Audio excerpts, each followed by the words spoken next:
Oh, this? This is the Fujifilm X100S, and it was released in January 2013. And this here is the Sony a7C, released in September 2020. And finally, the iPhone 12 Pro Max, released in October 2020. When asked which of these three cameras are the best, I answer by saying the best camera is the one you have on you. And I think that's true for technology as well. And that's why I think the M1 iPad Pro is going to be such a game changer.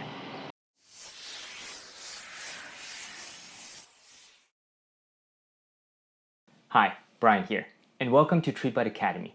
I make videos on business, advertising, and marketing, and I run a podcast. If you're new, welcome. I'd love for you to join our community by hitting that subscribe button. Now, you're probably going to get a lot of videos on the M1 iPad Pro today.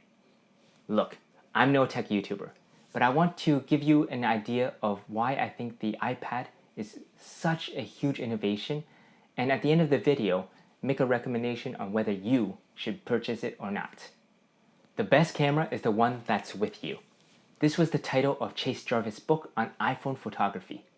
I remember a time when photographers would scoff at the idea that people would make images and capture footage on their iPhones. But take a look around you. Right now, professionals and actually an entire industry of people are doing just that. In the same vein, I think it's silly for people to complain about there being too much power in the iPads. This is actually a good thing because we're no longer limited by the technology available to us. Okay, let's do a thought exercise.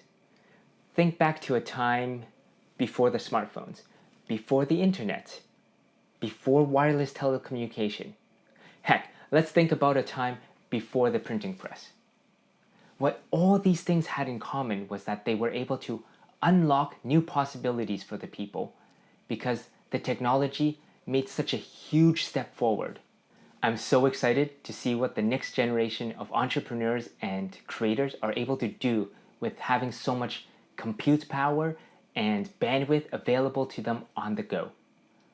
But some may argue, hey, isn't that what the phone is for? A small, powerful computing machine on the go? Well, I'd like to point out that sometimes that screen and form factor may be too small, and the laptop itself may be not conducive to the mobile lifestyle. So the tablet form factor is a happy medium between the two. And that's why I think the M1 iPad Pro is going to be such a game changer. So should you buy the M1 iPad Pro? As a creator and an entrepreneur, yes, I think so. The upsides are huge. You're going to be so much more productive, you're going to be able to create more, innovate quicker, and unlock new possibilities, bring value to you and your business. Well, that's it for this video. Thanks so much for watching.